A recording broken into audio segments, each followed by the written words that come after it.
এইখান হৈছে এখন জুচৰ দোকান আৰু এই জুচৰ দোকানখন আছে দুধনৈ আইবিৰ সন্মুখত আৰু এতিয়া হৈছে ৰাহুলে দিছে নতুন কৰি এই জুচৰ দোকানখন একদম ফ্ৰেছ ইনষ্টেণ্ট জুচ বনাই দিয়ে আৰু আমি অৰ্ডাৰ দিছিলোঁ মেংগো জুচ আমাৰ লিটিল ব্লগাৰে মেংগো জুচ খাইছে মানে এক টোপ নোহোৱাকৈ মানে ফিনিছ কৰি খাইছে আৰু লগতে মই দিছিলোঁ মাল্টা ফ্ৰুট ৰুৱাবজা কিবা কৰি মানে মিক্স কৰি বনাই দিব দিছিলোঁ বহুত টেষ্টি জুচ হয় আৰু লগতে ৰাহুল একটা ভাল ছিংগাৰ হয় আপোনালোকে যদি ফেচবুকত নিজৰ কিবা ভিডিঅ'ত যদি গান চাৰ্চ কৰে যদি মিউজিকত ৰাহুল চাৰ্চ কৰে বা ইনষ্টাগ্ৰামতো যদি মিউজিকত যায় ৰাহুল চাৰ্চ কৰোঁতে ৰাহুলৰ ধুনীয়া গান আছে আহি যাব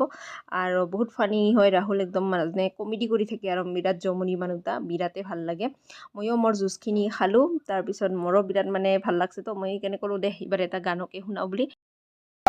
ম্যাঙ্গো বানানা শেক অ্যাভেলেবল হ্যাঁ লেমন মুজিতো ভেরি টেস্টি